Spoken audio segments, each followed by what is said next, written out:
My biggest love language has to be communication, texting, just constantly texting and immediate replies. How does one deal with that? Can a marriage survive multiple infidelities? How do you know when it's time to stop trying?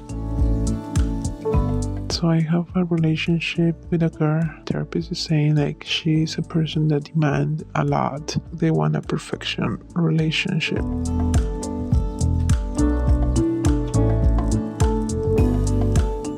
Hello, and welcome to Engineering Love, where I help you engineer a stronger relationship by troubleshooting conflict and communication. I'm your host, Kim Polander. Today, let's spend a little bit of time talking about love languages.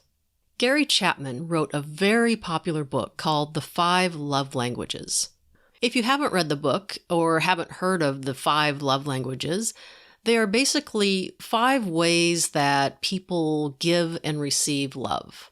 The idea being that depending on your love language, you will more easily be able to express love in that way as well as recognize love in that way.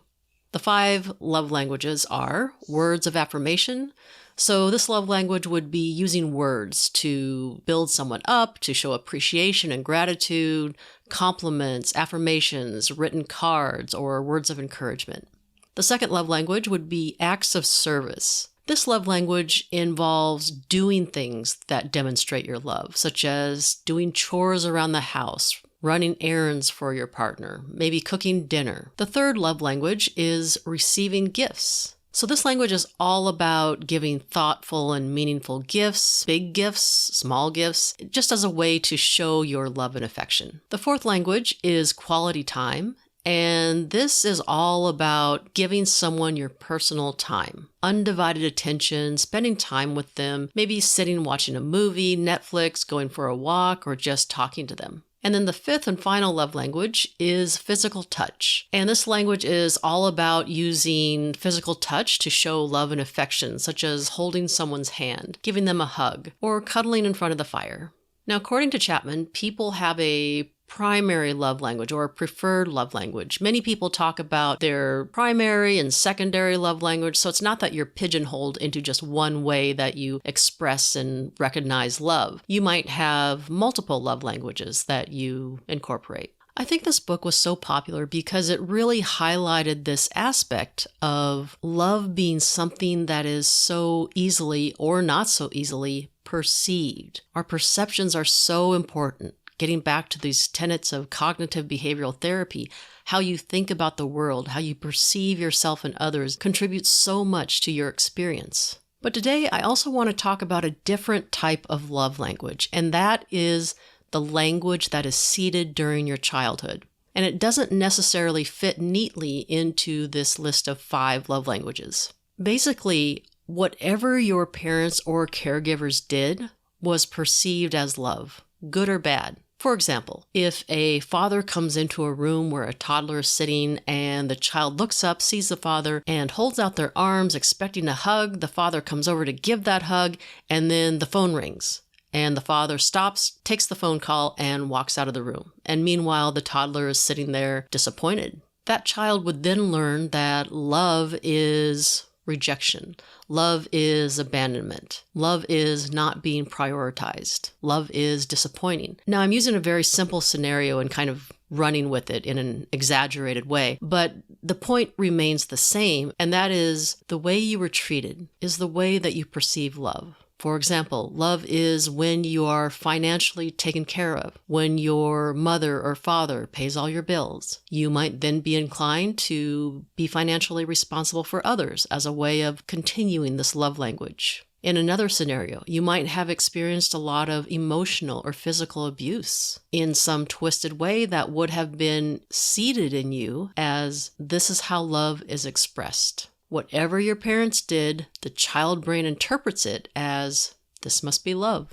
The question then becomes, okay, what is my love language that I've carried over from childhood? You can answer that question by looking at your current romantic relationship or your most recent romantic relationship and look at the dynamic that played out. How did you experience love from that person? Were they attentive? Were they avoidant? Were they honest? Were they shady? Were they affectionate? Were they abusive? I'm not saying that you're seeking love in negative ways or desiring it in the negative way, but you might end up being more tolerant of it, especially if you find yourself in patterns of these negative dynamics, where you repeatedly experience betrayal at the hands of another or abuse, where you constantly feel taken for granted, where you constantly feel that your people-pleasing is not reciprocated. If these are repeated patterns in both romantic relationships and friendships, chances are this might be a remnant of your childhood love language that is playing out, the ways that you've learned to give and receive love.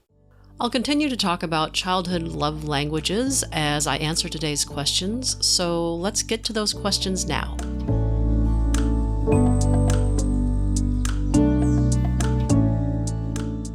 Good morning, good evening. I don't know what time zone it is that side. But my question is, as a human being, right, we all have different love languages, right, and love communications, right? So with me, my biggest love language has to be communication, texting, just constantly texting and immediate replies. And obviously someone can't constantly text all the time. People get busy and all that. But when you see that it's an ongoing thing, like busy or not, like this person is just not a texter. So I've had the conversation as well with my partner to let them know that I feel like, because I'm more of a texter, and I feel like you can just try and improve a little bit, because I know she once mentioned that she's not a texter. She's not one to be on her phone constantly and texting. So I'm a big fan of not necessarily immediate replies, but replies, I don't believe in a partner sending you a message and you only replying to that message 2-3 hours later or 4 hours later, So how does one deal with that? Like when you've already let your partner know that this is your biggest love language, texting and replies, but the person is still taking long to reply. So how does one deal with that? Because I tried to make an exception that this is who she is. She's just not a texter. But it's what makes me complete, in a relationship. And if it's lacking, then it's very tough, because I don't want to have to speak about the same thing over and over again, So how does one deal with that?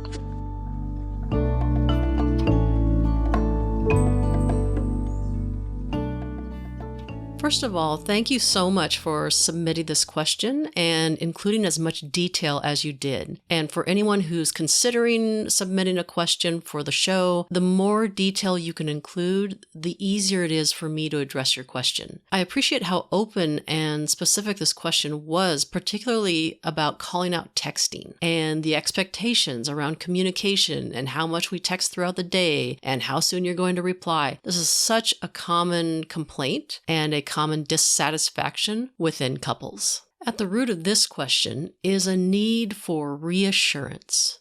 You want to be reassured that your partner is into you, engaged, interested, and loyal. I hear a lot of anxiety in this question, anxiety when the text isn't immediately responded to. You were very specific in how you said that you preferred immediate replies. When your partner expresses a need like this about constant texting throughout the day or about sending immediate replies, it's going to be easier to empathize with them if you understand where they're coming from. That this isn't just some random request to put a ball and chain on you to respond immediately whenever you get a text from them. To the person that submitted this question, I imagine that there was a lot of anxiety in your attachment when you were growing up, meaning there was inconsistent displays of affection, inconsistent reassurance that you were loved as a child. So now as an adult, you are seeking that constant reassurance that you are loved and supported and cared for. If we go to your childhood love language, it might actually be something like you didn't get the amount of attention that a child requires or is seeking. Perhaps both parents worked a lot and they couldn't spend that time. So the neglect wasn't malicious, but the neglect was out of necessity to pay the bills. Nonetheless, it left you feeling lonely and confused and anxious. And I imagine that in your life, You have been drawn more towards people who are a bit avoidant, people who perpetuate, recreate that dynamic from your past of the neglectful parent, of the inattentive, disengaged parent, where you subconsciously recreate this dynamic and choose people who fit that description, people who fill that role for you, because you're trying to create a different outcome. If you can recreate that inattentive parent, that neglectful parent, that inattentive person who doesn't give you enough attention that you crave, and you can convince them to then change their behaviors and give you more attention and reassure you constantly, then you can supposedly resolve so much from what you were missing when you were younger. So you'll continually seek out these relationships to try to get that resolution, to try to prove to yourself and others that you are actually worthy of love, that people do want to spend time with you, engage with you, and give you attention. By the way, seeking attention is not an unhealthy thing.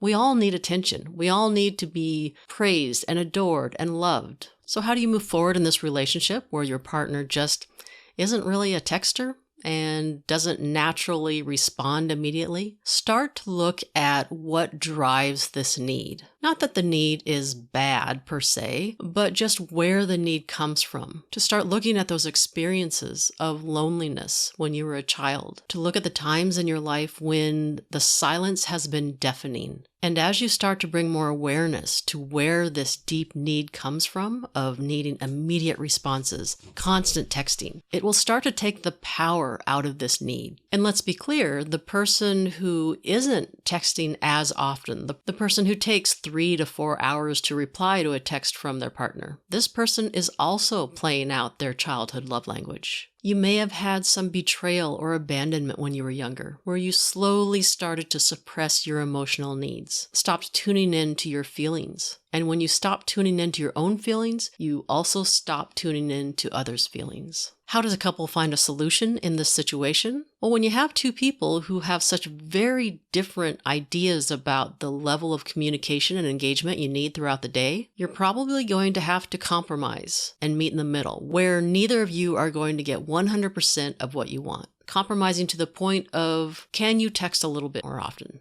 To the person who asked this question, you said at the end of your message that you don't want to speak this need over and over again. Instead of focusing on the amount that the person texts back or does not text back, I would encourage you to start talking about the pain and disappointment of earlier relationships, perhaps the betrayals or abandonment or the neglect. I would agree with how you phrased it in that texting is a love language for you, meaning you're only recognizing love through your partner's ability to connect via text. My question would also be, what are all the other ways that you're missing how your partner is demonstrating that they love you? If you're only tuned in to how quickly they respond to a text or how much they text you throughout the day, there's probably a lot of other ways that this partner is demonstrating their love in a different love language that is not being noticed by you. And to the partner who is not replying back in a timely manner, I would ask, what is your resistance to texting? What is your resistance to replying in a quicker manner than maybe you would naturally? When your partner expresses a need, it is really important to do your best to meet that need if it's reasonable. You don't have to agree with the need.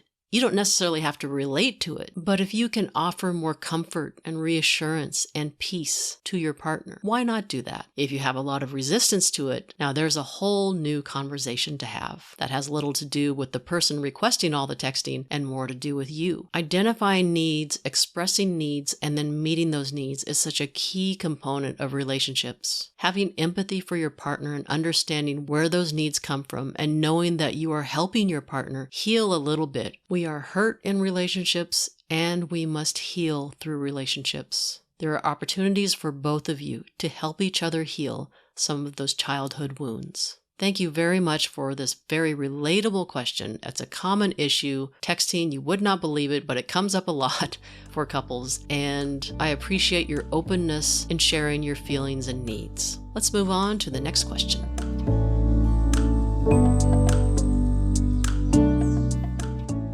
Hi, Kim. Just wondering, can a marriage survive multiple infidelities? How do you know when it's time to stop trying?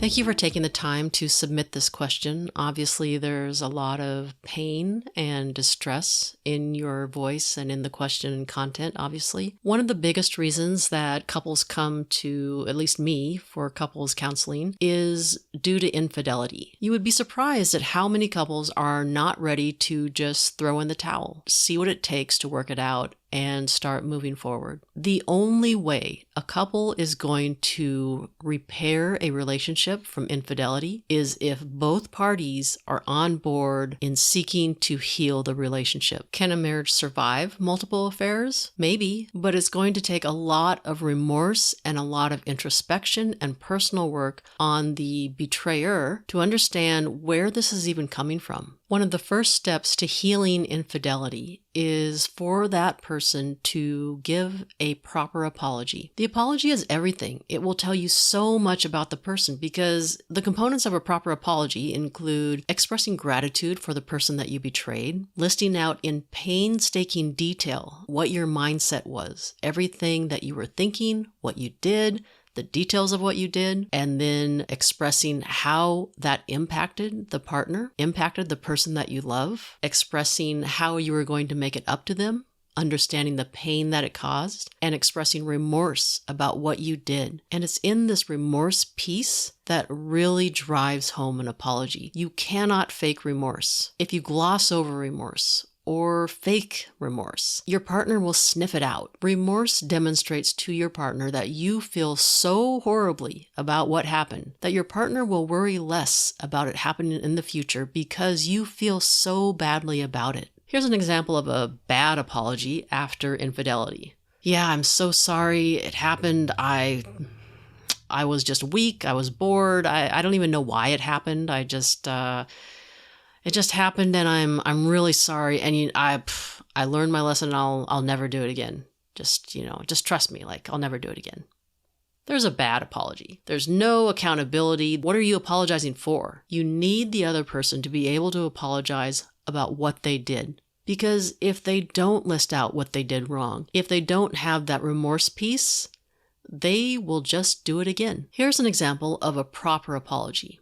I just want to express how grateful I am that you're sitting here listening to me, allowing me to apologize to you. I have so much appreciation for how you have stayed with me through it, how you have taken care of our children, how you have never betrayed me, and you've stayed loyal. And I am so sorry that I hurt you. When I messaged that person, I was feeling low about myself. I was feeling insecure. I had just lost that contract at work, and I was looking for a quick fix. I didn't want to look at my feelings of low self-esteem, so I went for the quick fix of flirtation and seeking a cheap thrill. We haven't been as intimate lately, and in an act of immaturity, I acted in a petty way, thinking that I deserved the right to have sex with someone else because you weren't having sex with me. And that is so immature and so wrong of me, and I'm ashamed to say that. I knew that it would hurt you, and I didn't want you to find out, and I was trying to cover my tracks. I can see the pain that it's caused you. I can see that I've now potentially destroyed our family,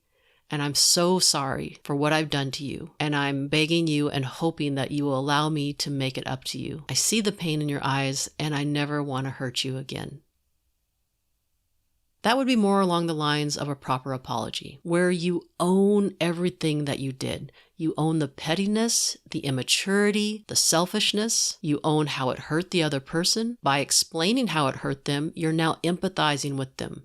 You're showing them that you understand the pain and the turmoil it caused them. And then expressing remorse about how you see how much pain it caused them and you never want to cause that pain again. So first on the checklist is, did you get a proper apology? Second on the checklist is, did you get your questions answered? After betrayal, people who were cheated on have a ton of questions. They want to know all the details. When did you first meet them? When did you first see them? What were the details of how you spent your time together? Was intimacy better with them than it was with me? What was so special about them? Why do people ask all these questions, even though they're excruciating? Because people need to connect the dots. They need to understand exactly what happened so that they can process it. Now, the problem is, in this step, when people hear all the details, they start to assign incorrect causation, meaning, oh, this person is physically completely the opposite of me, so it must be that I am not good enough for you physically. People start going down this dark road when they start hearing about all these details, so it's important for the partner who went outside of the relationship, it's important for that partner to reassure the other partner who was cheated on about why they did it and how much they are dedicated and love the partner. If you've stepped outside of the relationship, if you've betrayed your partner in this way with infidelity, for a certain amount of time, you need to suck it up and allow yourself to be put on the hot seat, be asked these uncomfortable questions about what you did, when and where for a certain amount of time. It will help your partner process what happened. For months, maybe even years after the affair, your partner will be suspicious, asking questions, worried about when you spend time away from the home, time away from them. During this time, it's important for you to reassure them. Start working with a therapist to see where it is that this comes from. What was your history with infidelity, with betrayals? How did you see infidelity modeled when you were growing up? Were you cheated on in previous relationships? How did this become such a common coping mechanism for you? So to the person who asked this question, how do you know when it's time to stop trying? When your partner no longer wants to try, when there's a lack of a proper apology, when there's lack of remorse, when there's lack of willingness to try couples counseling, to look into why this is happening. Because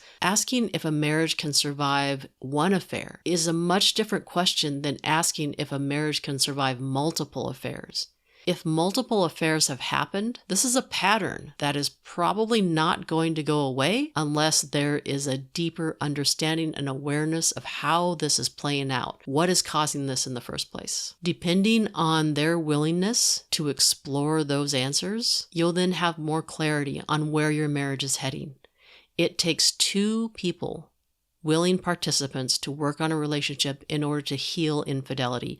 You cannot do it with just one person trying. And for you who asked this question, getting back to the topic of childhood love languages, how did you see infidelity modeled when you were growing up? What was your personal experience with betrayals, affairs, lying, cheating? Are there cycles of abuse, emotional abuse, that are playing out in your marriage today? And how can you start to rebuild your sense of self? Thank you for sharing this difficult question. It is never easy to decide when to end a marriage, especially when children are involved. It's a complicated situation, something that should be given a lot of time and consideration, and I wish you the best in your decision making. And now let's move on to the final question.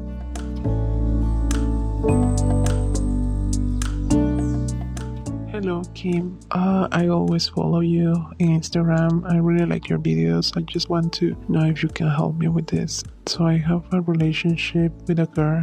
I'm going to therapist, and my therapist is saying like she's a person that demands a lot. I don't know how to feel about that. I mean, she wants a future with me, but she feels that I'm not working on something towards that. So it's like I'm just happy with not doing anything. She feels like I'm not doing anything that demonstrates her that I want a future with her. So we want to marry each other. I proposed her and she proposed me. We were like fiancé for some days until she told me that she doesn't feel secure about that. So right now our engagement is just on pause. And right now we are on a break. What do you think about people that say that they know what they want, so that's why they ask for what they want? But what they want is like a perfectionist. They want a perfection relationship, or that's how I see it. I don't know. I would like help here. Thank you. Thank you for submitting this question. It sounds like you have a lot of frustration and confusion in this relationship. You didn't give a lot of details about what things you are not appropriately working towards or what's not enough for your partner, so I'll just approach it from a general point of view. It sounds to me like there's a bit of I call it the dangling carrot disease, where a partner likes to dangle a carrot of what the goal is, and once you start to inch closer to that goal and things are good, then all of a sudden the goalpost moves, that dangling carrot that you reach out for and you can never quite grasp. When we take this theme back to childhood love languages, my question to you would be, when you were growing up or when you were younger, was there anyone in your life who was that perfectionist, the person who kind of dangled that carrot of what success is, what love is. How often were you told that you were good enough just the way that you are, that your effort was going noticed, that you were appreciated for your efforts versus not appreciated for being imperfect? That is, what is your relationship in your past with people who wanted perfection from you, always feeling that you were kind of failing, kind of never good enough? I don't know how accurate this is, but is your partner any type of, they call it a type A personality, like overachiever, goal-oriented, always going, driving forward? And are you more of a casual, laid-back, happy-go-lucky type of person? And I ask this just to understand your differences of where you're coming from. You said your partner wants a future with you, but feels you're not working towards that. I'm not sure what that means, but it could mean maybe you're not career-driven, or it could mean maybe you're not picking up dirty socks off the floor. I don't know exactly what your partner is wanting, but it sounds like there's a pretty high bar set. It also sounds like your partner kind of drives this relationship, which isn't necessarily bad, but I want to make sure that you're not getting lost in the shuffle, meaning your partner's the one asking you to do more and work more towards goals, that you're happy doing nothing, that your partner's the one who backed out, that she wants the perfect relationship. But what about you? What do you want in a relationship? In your life, have you been more of the type who suppresses your needs, doesn't express your needs, feels more comfortable tending to other people's needs? This may sound noble on paper, but ultimately this level of people-pleasing just leads to resentment. People-pleasing in and of itself is not bad. Of course it's nice to do things for others, to always want to take care of others. When it becomes unhealthy is when your needs don't even get a seat at the table. Ultimately, people-pleasing can be looked at as somewhat manipulation because love is formulaic. It's a formula where I do this and then you love me. I suppress my needs and then you don't reject me. It's constantly doing things for the sake of being loved. And without doing things, you don't trust that the love will remain. When you have a deep need to constantly please others, you run the risk of eventually being exploited by others. Where it's nice to be in a people-pleasing mode for those who actually are going to reciprocate, for those who are going to appreciate your efforts. But when you're just in blanket people-pleasing mode for everybody around you, you're eventually going to be people-pleasing those who don't know how to reciprocate in a healthy way and who are just going to use you and string you along and move that dangling carrot. If you're talking about marriage with this person, I would encourage you to try some relationship or premarital counseling to really call out how much on the same page you are and what areas you need to work on. Marriage is a very serious commitment, and ironing out these things like finances, problem solving, family planning, and getting on the same page about those things will greatly help your relationship if you actually do move forward with this marriage. But at the forefront, it sounds like there's an opportunity for you to get clearer on what your needs are versus all the ways that your partner is constantly disappointed by you. When considering a future with someone, it's important to make sure that your relationship visions are somewhat compatible, meaning what does family planning look like? Do you want to have children? What do careers look like? Are you okay with having a minimum wage job so that you can pursue your passions outside of work? Basically, finding out what your values are with each other. Not values from a morality point of view necessarily, but just what's important to you and how that plays out in a relationship and a marriage. I get very nervous when people start describing relationships as perfect or seeking a perfect relationship, and I encourage you to spend more time getting clear on what you want out of this marriage with this person. Thank you very much for your question, and I hope you get some clarity on what the future of your relationship will be.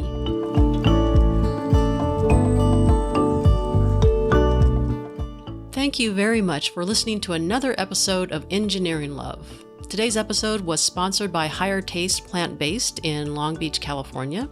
As many of you know, I'm a big fan of plant-based, and Higher Taste is one of my favorite, if not the favorite, vegan place to frequent here in Long Beach. I highly recommend any of the burgers or the smoothies. You cannot go wrong. Today's quote that I want to leave you with is by Gary Chapman, who wrote The 5 Love Languages. And he said, "When we understand love languages, we are better equipped to love and be loved." That could not be more true. When you understand your beginnings and how that childhood love language was seeded and what you might be drawn to, whether it's healthy patterns or unhealthy patterns, you'll be able to then have more empathy for yourself, for your partner, to listen to each other's needs, to be able to attend to those needs, fulfill those needs, and get your own needs met as well. It is essential to recognize all of the ways that our partner expresses love to us and to be able to embrace the ways that we need love expressed to us. If you would like to submit a question to the show, click on the link in the description, and I look forward to hearing from you. Have a good week.